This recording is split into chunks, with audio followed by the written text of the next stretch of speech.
CJI Chandrachud पर comment किए जाने का कैसा केस, मद्रास हाईकोर्ट ने क्या लिया एक्शन, आरोपी ने क्या किया था कमेंट, दर्ज हो गई थी एफआईआर। मद्रास हाईकोर्ट में सीजेआई डीवाई चंद्रचूड़ से जुड़ी एक याचिका पर सुनवाई हुई।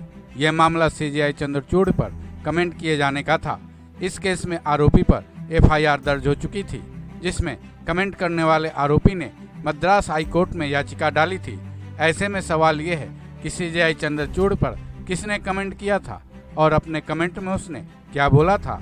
दरअसल याचिकाकर्ता ने एक यूट्यूब चैनल में एक इंटरव्यू दिया था, जिसमें उसने मणिपुर में चल रही हिंसा को लेकर सीजेआई डीवाई चंद्रचूड़ की भूमिका पर सवाल खड़े किए थे। ये सवाल सीजेआई की तरफ से मणिपुर हिंसा के मामले में स्वतः संज्ञान लेने पर उठाए गए थे, जिसके बाद सीजेआई को अपमानित करने के आरोप में आईपीसी की कई धाराओं के तहत एफआईआर दर्ज किया गया था। इसी एफआईआर को दर्ज करने के लिए आरोपी वकील ने मद्रास हाईकोर्ट में याचिका डाली थी। आरोपी वकील ने अपनी याचिका में कहा था कि मेरी तरफ से कही गई बातें इंटरव्यू में अचानक उठा दिए गए सवाल के जवाब में थे, लेकिन मेरी तरफ से कभी भी ऐसी प्रतिक्रिया नहीं दी गई थी। मेरा इरादा माननीय सीजेआई का मजाक उड़ाने का और फिर उनका अपमान करने का कतई नहीं था और मैं इसके बारे में सोच भी नहीं सकता।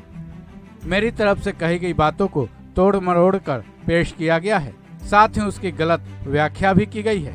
आरोपी वकील ने आगे कहा कि मैं इस बात को पेश करना चाहता हूं कि मेरा इरादा केवल भारत के संविधान के तहत दी गई शक्तियों पर ध्यान दिलाने का था, इससे ज्यादा कुछ भी नहीं। आरोपी वकील ने अपने हलफनामे में आगे लिखा कि मैंने अपना बयान इस बात को ध्यान में रखते हुए दिया था कि हर संस्था और पद की अपनी एक अलग भूमिका होती है, जिसको दूसरी संस्था या पद नहीं निभा सकती है। यही बात भारत के संविधान में भी लिखा हुआ है।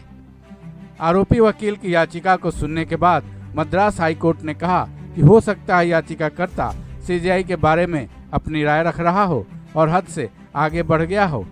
हाईकोर्ट ने यह भी कहा कि याचिकाकर्ता के टिप्पणियों के संदर्भ पर ध्यान देने की जरूरत होनी चाहिए। हालांकि मद्रास हाईकोर्ट ने तल्ख टिप्पणी भी की कि याचिकाकर्ता खुद मानते हैं कि न्यायपालिका को उन कार्यों में दखल नहीं देनी चाहिए जो खास तौर से कार्यपालिका के अधिकार क्षेत्र में आता हो। अपने इस विचार को व्यक्त करते वक्त याचिकाकर्ता ने कुछ ऐसे शब्दों का इस्तेमाल भी किया था जो सीजेआई पर मौखिक हमले जैसा प्रतीत होता है। याचिकाकर्ता के ऊपर टिप्पणी के बाद भी मद्रास हाईकोर्ट ने याचिकाकर्ता को राहत दे दी और उस पर दर्ज एफआईआर को रद्द कर दिया। इस खबर में बस इतना ही। बाकी अपडेट्स के लिए जुड़े रहें वन इंडिया हिंदी के साथ।